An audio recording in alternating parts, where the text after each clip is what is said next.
Ladies and gentlemen, oh my Lanta, if it isn't a freaking streak now, 2 weeks in a row, we have gotten absolute bangers. Today we're going to be diving all in and doing a breakdown of episode 6 of From Season 4, and I have a lot of thoughts, and we're going to jump right into major spoilers. I know that we always do breakdowns and we've done for this season, always done breakdowns in a way where I go in order, and I'm going to, but I have to talk about this right off the rip because I just can't wait till we get to it. And I'm going to talk about it briefly, then we're going to get to it in the actual breakdown. But I have said repeatedly, if they fucking kill Donna, I am going to riot. And I thought we had it done. I thought it was all settled in the last episode. I thought the last episode with the fake out Glenn dumpster fucking fake out style thing we did where she almost died. Another fucking one today. Are you serious?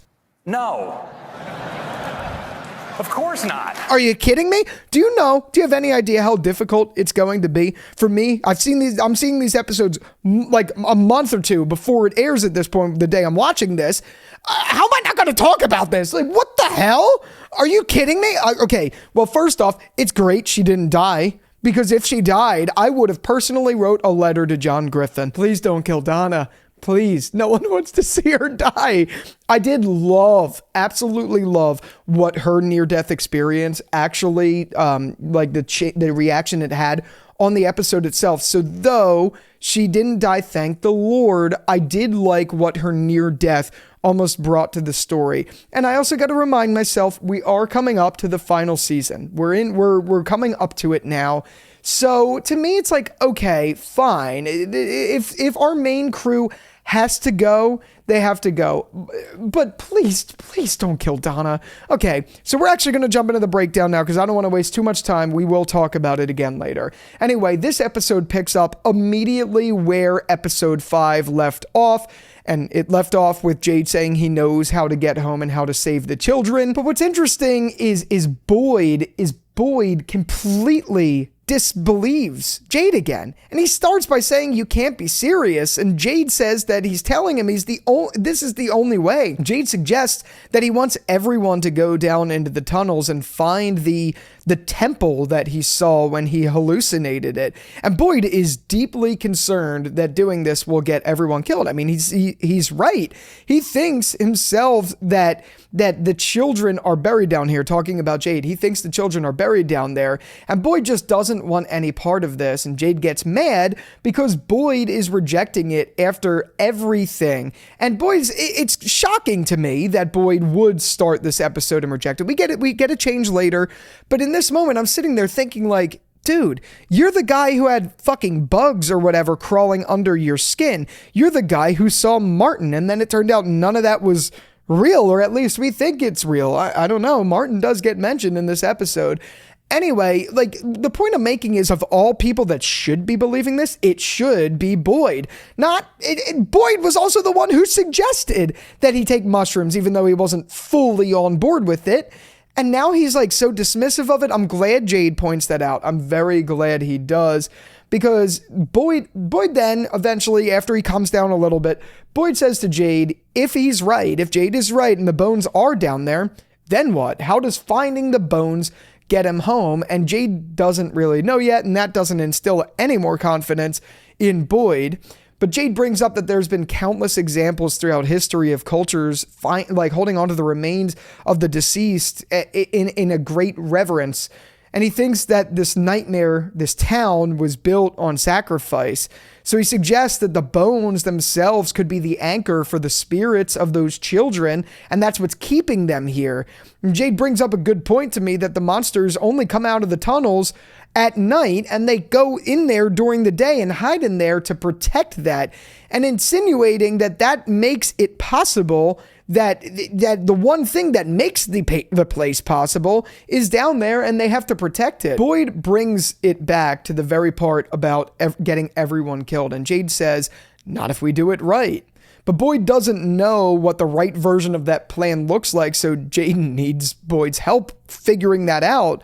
But Boyd gets really mad because he's saying, like, you want me to plan a suicide mission because of some things you saw on a mushroom trip?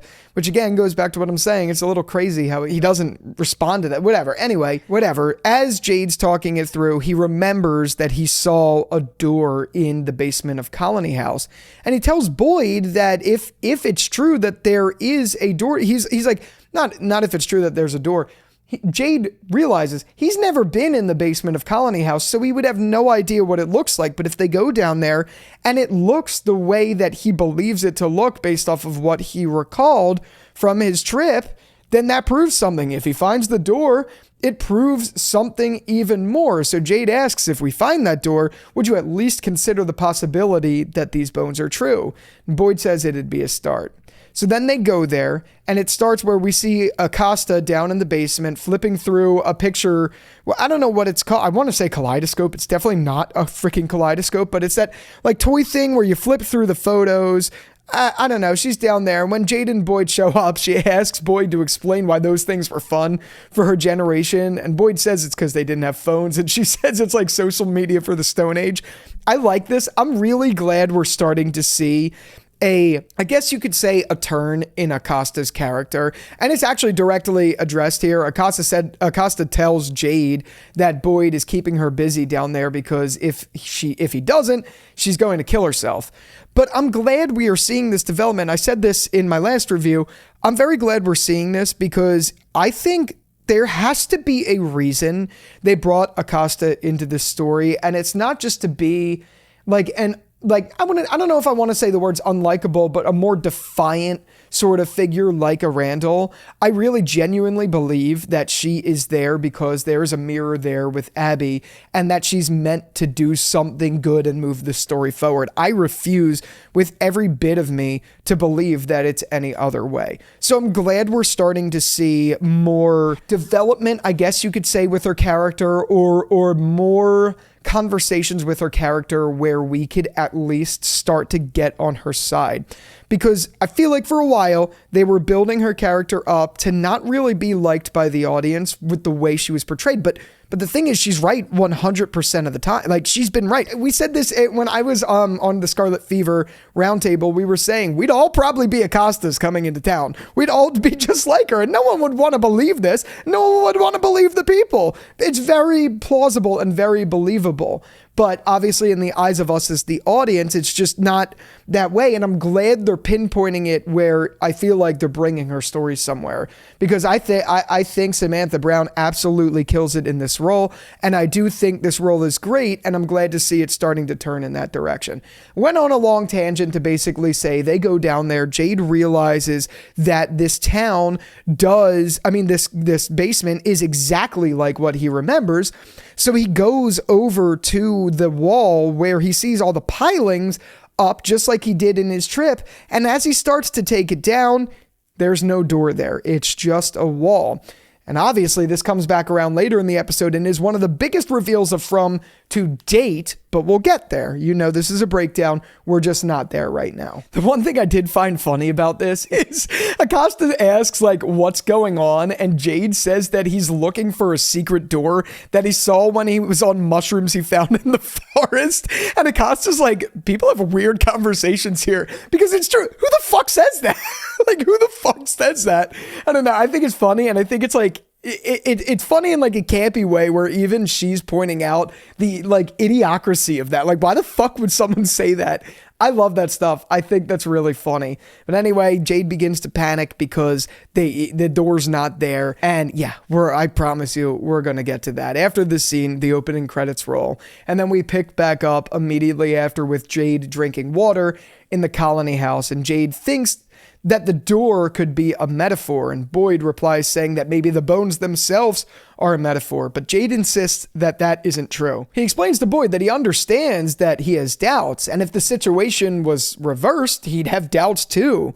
And he realizes that what he's suggesting is incredibly risky, and Boyd interrupts him saying, it's fucking suicide. Jade adds, maybe for some, but then Boyd gets really pissed that he's okay with that, and he asks how many is too many. But then Jade replies saying, how many people are going to die if you keep sitting on your ass doing nothing? How many of you already lost? And to that, Boyd gets in his face, freaking out. And it comes to Jade basically explaining that there's only so much you could do to hold this place together with great and good intentions. And at some point it's going to give, like something is going to change. You're going to lose the whole town. And Boyd tells Jade not to push him. And Jade says that this is their chance to find the answers that they're looking for. And he assures Boyd that this is worth a shot. As this is all going down, Kenny comes in and asks what's going on. Boyd takes Kenny outside where they talk about it all. Kenny asks Boyd outside if he believes it. And Boyd says if he asked me before he had worms crawling under his skin or before he found the magical rocks in the forest to protect us from the monsters. Basically, the point he's making is that he's not sure. And then he apologizes to Kenny because he doesn't want Kenny to think that he was like hiding this from him. And I love little moments like this where they have like a father-son sort of bond. And Kenny's bringing up how, like, do you remember the good old days where we used to count the nights since bad things happened? Now, again, you guys may know more than I do. I'm pretty sure it's only been like 30 days or something since the Matthews family has came into town, but it feels like so much longer. So hearing comments like that like make me think this was a long time ago. And I could be wrong about the timeline, but I think it has to do with like the trees have been moving and the seasons have been changing, but they've all been happening rapidly. And this has been what's felt like a very long time for our core crew, but it hasn't been that long in the real world. If I'm not mistaken, if anyone wants to correct me down under the like button and subscribe button, be sure to do so, and let's do so civilly. Anyway, after that we move on because someone shouts that Victor is up on the roof. So they see that Victor is up on the roof looking like he's about to jump off. So Boyd and Kenny go up there and they try to literally talk him off the edge. And Victor's saying that when he was a boy, a man jumped from exactly where he was standing and that he hated this place so much and he was so scared all the time. So one day he jumped and it took him days to finally die. He was trying to fix things, but the town itself just made them worse. And Victor asks if they're there because of what he told his dad, and Boyd tells him yes. And Victor says that he shouldn't have told him any of that. Boyd says that the man in the yellow suit, he came here in a car just like everyone else. Is there anything else you could remember about him? Victor then moves like a little bit more close to the ledge and they're trying to talk him off. Boyd suggests, why don't they go inside? And Victor backs away and they go inside. I mean, I'm going to be honest with you. I didn't really think in this moment Victor was going to do anything, but he has every right to be concerned and every right to feel the way he does. As gets addressed later in this episode, his dad is weaker than him. He can't keep with the things that he knows, and it really is because of the habits he formed after losing Miranda. It's a very understandable perspective for Henry to be in, but because of it and because of the alcoholism and all of that, he is just factually weaker. That is the unfortunate reality of the scenario. Anyway, so they go back inside. And after this, we see Sarah. She's going into her house with like cans of paint. And as she is, Julie shows up. And Julie asks what the paint's for. And Sarah says that she wanted to do something nice for Sophia to make her feel more at home. And in this moment, which is such a great moment, Julie says that she's sorry that she didn't understand what Sarah went through and thinks that she does now. And Sarah asks in response if Julie wants to help paint, and Julie agrees to. And I love moments like these. These are the moments that I said, and I've said it multiple times throughout reviews of the season so far. I love these little moments where our characters get to talk and interact and be human with one another. It feels really deserved, and it's a really great thing to see. To me, it's the two of them bonding as it is. It's just such a huge plus for the show because I do think they make a good duo. After this, we cut back to Boyd, Victor, and Kenny, and they're discussing the man in yellow. And Boyd asks again if it's true that he came into a car just like everyone else. Victor says yes, that is true, and they thought his yellow suit was funny and that he seemed like a nice man. This is all stuff we already got. but Victor says that he was alone when he came there, and then backtracks because he's not sure. He doesn't remember if he was or was not alone. Kenny asks what kind of car he came in, and Victor just says that it was a brown car. Boyd asks to that if it was one of the cars that he took out to the woods, and Victor assures, saying yes, but he didn't want to see that car anymore, and that's why he took it out there.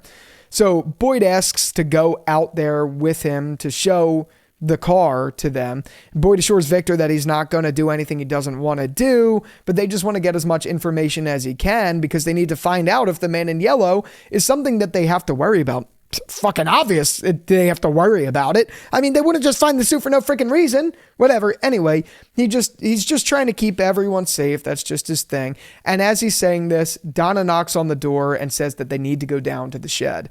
And this is where things to me like start to really kick off. Donna takes Boyd and Kenny down into the shed. Ethan and Tabitha are there too, but Ethan runs off to go ask if Victor is in his room. So he goes to his room. Whatever. Inside, when they go inside the shed, they find the body of Roger. And Donna explains the whole thing, like how they were attacked by giant dolls that came out of the lake. And she points to the totem, saying that Tabitha used one of those to kill the dolls. And when she did, the rest just walked away. And then she says that sadly, it was after they got a hold of Roger. So Donna pulls back the sheet on Roger, and it's shown that his lips were sewn and the buttons were stitched to his eyes. Like, what? When did these things find time to fucking learn how to stitch? What the hell? And yeah, that is extremely freaking demented. And why they would do that and just leave the body there, I have absolutely no freaking clue. But anyway, Donna explains that she says that they left some food back at the settlement so that they could bring back the totems and that they'd be worth way more than a few bags of turnips. So Donna asks if anyone else needs a drink because she really needs a drink. And you could tell as she's saying this, it's obvious because of what happens later, but you could tell as she's saying this, she is deeply fucking disturbed, deeply, like stressed to no end. And I feel like it's been one thing after another for Donna. And over these past 4 seasons, we've just seen her break down further and further and go from, in the beginning, she was just posed as this super strong figure. And now each season we see it diminish and her vulnerabilities show. And not necessarily I don't mean that in a bad way, but I mean, I think it's beautiful character development. And I think it's wonderful to see that sort of change in her character to show she is human. She's not really above anyone else, despite what Boyd might think later in the episode when he's talking to her. But yeah, anyway, again, we're going to come back to it because I have a lot of thoughts on that. After this, we see Fatima and Ellis, and they're looking at the golem she created, and Ellis says he has a lot to take in. Fatima assures that she's not crazy, but Ellis doesn't understand what's happening, and he feels that there's so much more he can be doing to help. But Ellis just basically asks to help him understand, and Fatima just talks about the stories of the golem from when she was a kid and says that the world's been so scary. The world was so scary, but if she could believe in magical things, that there was something that she could like never have taken away from her.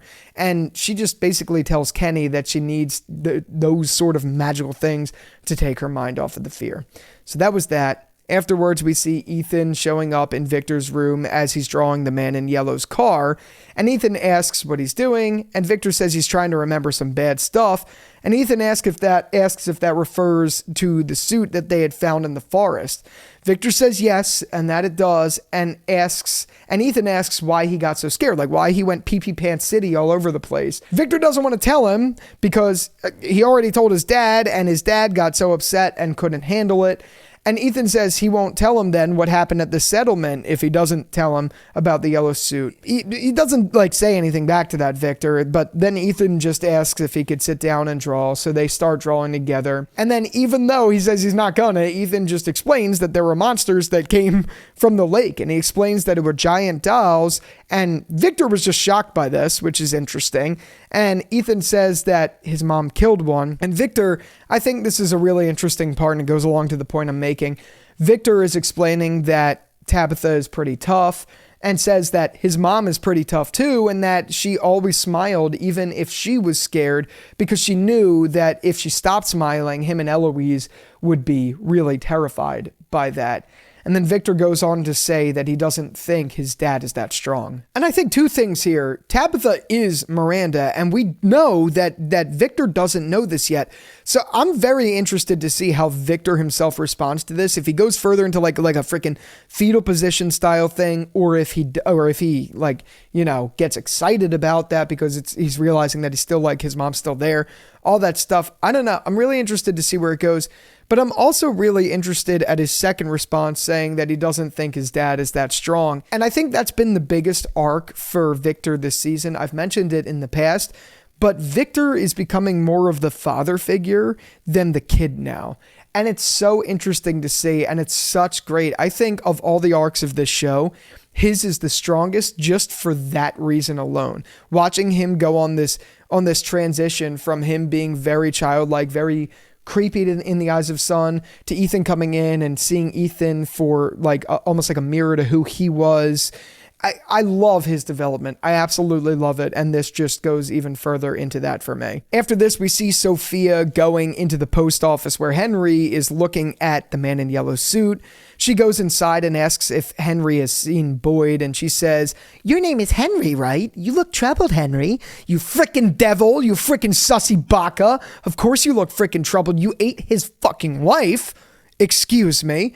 Anyway, he says it's been a bit of a day and leaves, and Sophia is just then left to stare at the suit like a creepy motherfucker that she is. She's a creepy motherfucker.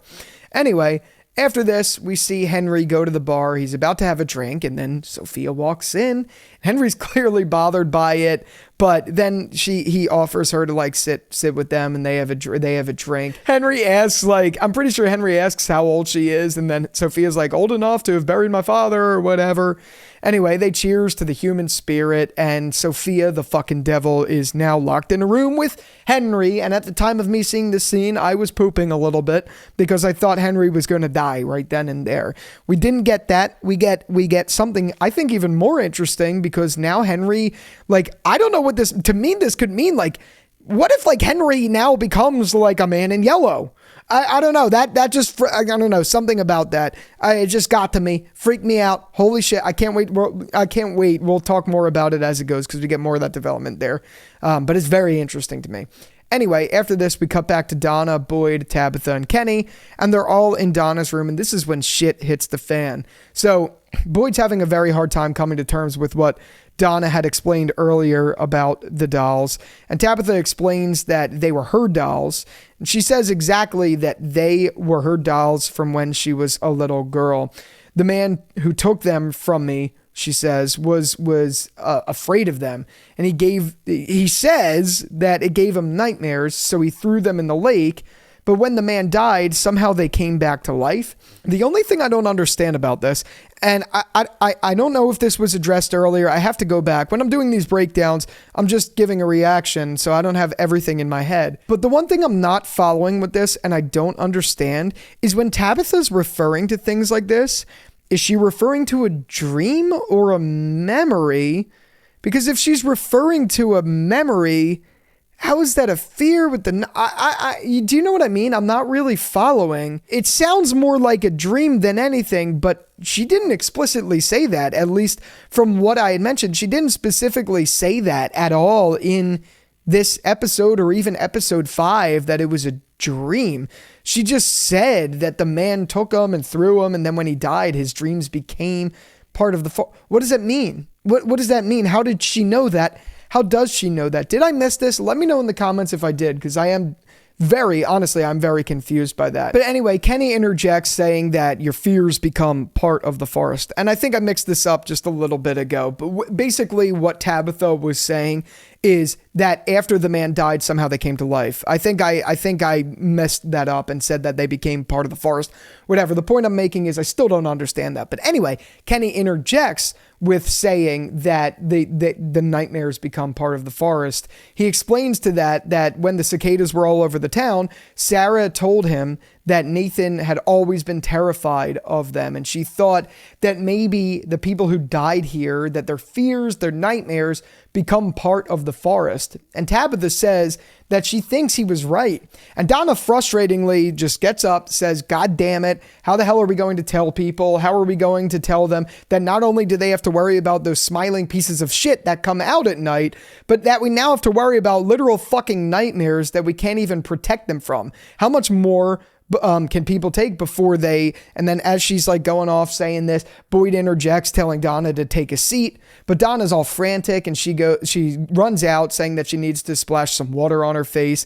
And as she opens the door, walking out of the room, she has a freaking heart attack. And I had a freaking heart attack too, because how do you do this to Donna? How the fuck do you do this to the best character of the show? Don't put my character through all this. Don't do that. Please don't do that. They're all terrified. I'm terrified. I'm apoplectic, to be honest with you. Anyway, they call Christy to come and save her. So Kenny goes running to save her as Christy and Marielle are helping Patty's burn. Kenny runs in, and then they go back to it. So so Boyd and Tabitha are trying to do chest compressions on Donna. That's when Christy and Marielle come in with the medical equipment. And she doesn't have a pulse at all. Boyd explains that it's been somewhere between like 5 and 7 minutes. You better not fucking kill me, Donna. You better not fucking die, Donna.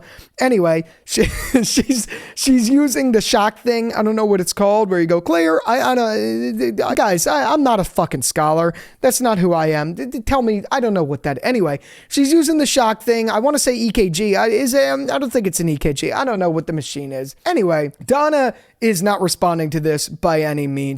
They do 3 versions of these. She has no pulse, no anything. She's not responding to the cleared things. You know what I mean? She's not responding to the chest compressions. And then out of nowhere, after they do 3 rounds of it, Boyd starts freaking out, saying that you don't die until I say I die. He's doing more chest compressions. And then she breathes, and they could feel that she has a weak pulse. Thank the freaking Lord. But we're not out of the weeds yet. This is a fucking roller coaster. And honestly, I'm really mixed on this moment of the episode, because one fake out's enough in episode 5, but then you do it again, and this time you do it in multiple ways. She has this moment where she breathes, then she might be brain dead later in the episode, then she comes back, and that's where we leave her on. Who knows? If she's this weak, please, for the love of God, do not fake me out again. I hope to God she's not dead in episode 7, because yes, even though she's awake, I don't trust it. I just don't trust it. I don't like it. Look, I'm very mixed on this. On one hand, I do like it because I actually love what it did for Boyd's story later in this episode. His monologue is fantastic in this episode, and his conversation with Father Khatri and where that leads. It's all great stuff, great material, but it's been up, down with Donna these past 2 episodes. I'm like, bro, please don't do my girl dirty like that. Please. You know that's my favorite character. God. Anyway, whatever. Anyway, after that, we see Jade's in the basement playing with a Rubik's Cube. I don't know why, just the detail of him playing with the Rubik's Cube I thought was funny, but Boyd comes down in a panic, asking where the wires were from the radio tower. Jade brings him out to the shed, and then Jade, as they're out in the shed, he sees Roger's body and freaks the hell out, but Boyd's like, think, Donna's dying here, I need the freaking thing. So anyway, they run upstairs, and they bring the wires. And as this is going on, everyone surrounded Donna's room, and Ethan is asking what happened to Donatha. Did I say Donatha? I'm thinking about Tabitha as I said Donna. Ethan is thinking that he wants to go in. First, he asks Tabitha what happened, and Tabitha explains that Donna had a heart attack. And she just comes right out and says it. No, nothing crazy. She just comes right out and says it and explains that sometimes that just happens to people and there's no explanation for it. And Ethan is dead set on the fact that Donna's going to die. I was dead set on it in this moment. You should have seen it. I was watching this episode earlier in bed, freaking out, peeing my pants. By the way, this is a good time to mention that I sound like a broken record, I know, but at the time of me recording this, At the time of me speaking these words, I've only seen up to this episode. That's as far as I've gotten. So actually, at the time I'm watching this is the only spoiler. This is the only screeners that I've gotten access to. This is all I have as of right now. And the idea of having to wait, which could be a long time because I have to wait till you guys see it. That's going to be a long time for me to not know what the fuck happens to Donna. I'm freaking out here, guys. I'm freaking out. I'm apoplectic. I'm freaking out. I don't know. Maybe, hopefully I get more because I want to see what the heck happens here. There's no, it's such a sinister thing to leave me at. Especially if there was my favorite character. Whatever. Anyway, so Ethan's dead set that she's dying. So he wants to do what he can to say goodbye. So they go into the room. And inside, Boyd goes in for a little bit. They have the wires running. But the problem is Christy and Marielle don't know how much time was spent with her brain not having oxygen. So they don't really know if she's brain dead or not. And they don't know if she's ever going to wake up. And at this point, Ethan walks in and Ethan talks to Donna saying that he won't forget what she said, that fear is what makes us heroes. And he promises that he'll always do his best to be brave. And he says that he loves her and walks out. I love beautiful moments like this. And I'm glad, assuming Donna didn't die because she woke up at the end of this episode, assuming that, I'm glad that this episode was almost like a celebration of Donna's character because Donna's character really is that good of a character. That's what it really felt like to me. It felt like, yes, it was meant for a reason. It was meant to bring the story forward and Boyd's story forward to bring him down into the tunnels or down into the colony house basement and break the wall. But also it just felt like a good celebration of her character. Anyway, after this, we cut back to Henry and Sophia and they're still drinking. They finish the whole bottle. They go on to the second bottle and she asks him why he was staring at the yellow suit in the sheriff's station. You sussy fucking baka. Anyway, he explains that the man who wore the suit did things to his family, horrible things. She asks if his family is still here. And Henry explains that it's just Victor now and they came 40 years ago, which I find interesting because if my video that I made talking about the crows and how the crows control the town has any merit to this, my thought is that the man in yellow is aware of everything. So is Sophia just trying to get him to say it just to like instill something in his head? Or is she like just trying to get intel? That's what I'm not following here. And they don't really give us a clear answer because I think it could go both ways. Anyway, after that, she asks where that man is now. And he says, rotting in hell, I hope. So Sophia gives a toast and whatever. Then, so they do the toast. And then she goes to get like something to wash down the drink with. And she purposely cuts herself on glass. And then she puts the freaking blood in Victor's drink, which I find really interesting, like really, really interesting. Because to me, that could mean a lot of freaking things. That could mean he is going to become like all hail plankton. You know what I mean? From SpongeBob and be like, I don't know why the concept of that is funny to me. Henry, just the way he looks, being like, all hail plankton. I don't know, whatever. Stupid. It's so stupid. Whatever. Anyway, my point is, I don't know if it's going to go that way or if it's going to go, I don't know why I find that so stupidly funny. Anyway, I don't know if it's going to go that way or if it's going to go more in a way that him drinking that blood allows him and gives her like a portal to basically do whatever, almost like what happens with Sarah, like to Henry. I don't know where that's going to go, but I do find it interesting. I might as well just knock this out of the way now. I do find it interesting that later when we eventually come back to Henry and Sophia, that Sophia is basically instilling in his head that this could all be a dream. Like, how do you know any of this is real? That's pretty much where we leave it at. I'll come back to it just to like touch back because we're going scene by scene.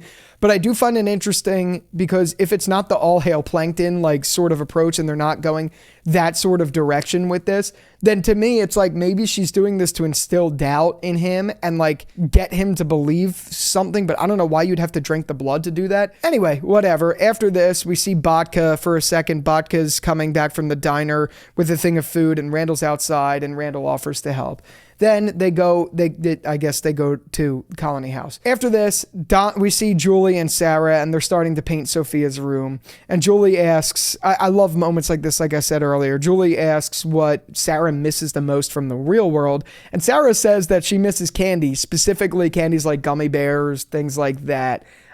Julie at first, before she says that, laughs because she's trying to picture Sarah sitting on a couch somewhere eating a box of Milk Duds, and that's when Sarah explains that she was more of a gummy person and all of that stuff. And then Julie's reply to that is that she likes donuts. And Sarah totally forgot about donuts. And it's moments like this that remind me, it's like, how long has Sarah been in this town now? How long has she been there? I don't know. It's really interesting. I can't remember off the top of my head. But anyway, Julie then goes down a conversation about how her and her dad used to basically go to a donut shop all the time together. And one day when she got older, she said that she didn't want to go anymore because she wanted to spend time with her friends. And she has a whole moment about that because she wishes that that never happened and that she didn't do that. And Sarah to that says, "Can I ask you something? Before you said you understood what I went through. How?" And then Julie said that there was something that convinced her that she could still help her dad, that she could go back to the day that she saw it happen and save him. And then she asks Sarah, she says, "I can't do that, can I?" And she cries, and then Sarah hugs. And the thing is, obviously she comes back to it, right? Because we see in season 3, episode 10, we see that Julie does find her dad and that she tries to save him. We definitely see that to be the case. But as of right now, all we know is that she's failed. So like, to me, it's like she's giving up, but I can't believe that she's actually giving up given that we've seen her find her dad. So yes, she's saying this in the moment. Yes, she's backtracking and all of that stuff. But honestly, like sure, but I think that's just for drama because we know for a fact that she eventually finds Jim. Like that's what happened in season 3, episode 10. So I don't know. I can't believe that's whatever. I guess, do you understand what, are you shooting when I'm loading? Are you picking up what I'm putting down? All the turn, you know what I mean? Whatever. Anyway, after this, we see Boyd, Tabitha, Ethan, and everyone waiting outside of Donna's room. And Ellis comes in asking if there's any sort of update, and Boyd says no and asks about Fatima. Then Marielle comes out. Donna's still not awake, but offers Boyd to go sit with her. And then this is my favorite moment of the whole episode. Wonderful, wonderful monologue that Boyd gives here. I'm not going to read the whole thing, but the gist of it is Boyd is saying that Donna better wake up and this can't be the end of her because he can't do this without her. Like, I absolutely love in this that he's just downright refusing to say goodbye. And I just love the way he gets about this because he's already very broken. And Donna is too, but Donna was kind of always that sort of glue that held him together. And as he's saying that he's not fucking saying goodbye, Father Khatri appears and says, "What are you going to do if she doesn't wake up?" And Boyd asks, "What kind of question is that?" And then Father Khatri says that it's a practical one. So after this, we cut away from it for a moment. We see Randall cutting food and Baca is giving him advice. And then Elgin comes in and Baca makes Elgin join. It's just another funny little moment that I love where Randall says that we're a handsome fucking pair, huh? Referring to the scars that they both have, and Elgin laughs. It's the little shit like that I absolutely love. But anyway, cut to that, and then we cut right back to this. I don't know why they do a little quick scene like that and they cut back. Whatever. Anyway, so they cut back to Boyd, Father Khatri, and Donna now, and Boyd says that, "Do you remember the night that they all came into town and all of that stuff?" And Boyd says that Father Khatri scared the shit out of them, running in the middle of the street like a lunatic. And then the one thing that I really liked out of this conversation, basically he explains like what it was like for them that day coming in. And he explains that the first question that Donna asked before anything else is, "Do you guys snore?" And she says that she's asking that because right there, while they're shitting bricks, while everyone's freaking out, while they're just discovering this town, he's like, "What kind of question is that?" But then he realizes she's asking that question because if they snore, the monsters are going to find them and kill them. So it's a very interesting thing where it just shows Boyd how much of a survivor that Donna is and how strong Donna is. Like in the darkest, scariest nights of his life, she's the one that got him through it. And he's regretting that he doesn't think he ever got to tell her that. And they bumped heads in the beginning and all of that stuff. And it's very clear that she didn't like him. and all of that. And that is true. If you go back to like season 1, she wasn't even allowing him to go inside Colony House. So there's that sort of interesting thing where they've came such full circle in this short of an amount of time. Father Khatri says that it's time to get the people home and that this might not be the time to bring it up, but Jade already told you what you need to do to go home. And you're really just going to ignore that over a missing door? And Boyd freaks out, saying that it's not the right moment. And then as this is happening, Donna wakes up and says, Boyd, and she's actually up. And I swear to freaking Christ, again, if this is a fake out and in episode 7 she takes a turn for the worst, I'm going to be apoplectic. That better not happen. You can't kill Donna, please. Okay, again, I know we have 1 season to go. I do understand that. I totally get it. But still, please not this soon. If you're going to kill her, let her go out in a good way. Don't do this. Please. Anyway, whatever. So after this, Boyd runs outside and tells the people that Donna's awake and that everyone's celebrating and Boyd's happy. And this is the part where I was like, please don't say this. And then it takes a turn because I could see the show doing that. Whatever. After that, we come back to the Henry and Sophia thing that I had mentioned where they're doing the toast and then she's instilling doubt in them. And that none of it feels real and all of that stuff. And have you ever wondered if this is all just a dream? Henry looks at her concerned and he's thinking in his head, all hail Plankton. I'm just joking. I don't know what he's thinking. But anyway, after this, Boyd walks outside to get some air. And Father Khatri is there saying, great news about Donna. It's just too bad about Roger. And Boyd freaks out saying that you can't give me a freaking minute. So Boyd and them start talking, and Boyd asks Father Khatri if the forests becoming the people's nightmares is true. And Father Khatri interestingly says that he thinks it might be, yeah. And Boyd says at this point, tip of the spear. And then he brings up Martin, saying this guy named Martin once told me that those things that come out at night, those things are just the tip of the spear. The bones of those kids, are they down there? He's asking Father Khatri. Are they in the tunnels? And Father Khatri says that he doesn't know, which I think is interesting because on one hand, Father Khatri is assuring Boyd that he does know that the forest is nightmares, but on the other hand, he doesn't know this. But in a sense, I guess he does because he's leading Boyd down this path. Boyd replies to that saying, the fuck do you know? And Father Khatri says that you're running out of time. And Boyd says, how the fuck am I supposed to make these, to take those people down into the tunnels when I don't have a clue if what Jade saw is even real? Father Khatri just says some things you have to take on faith, and then he disappears. So then angrily, Boyd takes a sledgehammer. He says, not with something like this. He takes a sledgehammer, goes down to the basement of Colony House, and starts hammering at the wall angrily. Jade hears this, comes running down, joins him, and then they break the wall. And then as the wall breaks, the frickin' door is revealed. Jade freaks out saying, holy shit. And Boyd says, we're going to need a plan. And the end credits roll. And guys, if any of you say they are not giving us answers, I'm going to come over there with a bar of soap. And I'm going to put a ton of bars of soap into a pillowcase and I'm going to hit your butt with them. That's what I'm going to do. I tried to go a little bit PG with that. Anyway, guys, this is a big fucking reveal here because now, to me, this solidifies we have a real plan in place to get home. We don't know exactly how it's going to play out. Kind of like how clearly Story Walker Fred, from what we got with the Chromonocle and all of that stuff, clearly there is truths in that. We just haven't seen it yet. We're getting that here right now. Now we know for a fact that everything Jade saw is real. It is 100% real. Jade knows the way to get home, and they already showed us the way to get home. Now we just got to kind of backtrack and figure out how exactly to do it, because we now have proof that the door is real. That is so goddamn huge. And we're already running so long into this video. But guys, I will brief later in this week. We'll talk more about stuff like this later in the week. But I really want to hear from you. What do you think that means? What do you think all of this means? How do you feel about the Donna scene? Are you somewhere in the middle like me? Yes, I like what it did for the story and the arc, but I'm really pissed that they've done Donna dirty over these last 2 episodes where it's like up, down, fake death, fake death, fake death. Not really. It's not that dramatic. But seriously, this whole episode, it was pissing me off that I didn't want her to die, but it was also nice that they kind of did this thing with her where they were like celebrating her.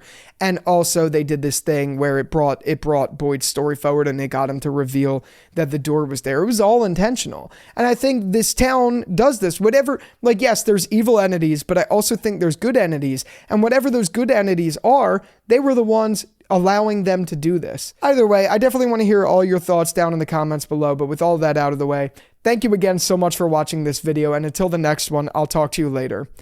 Peace out.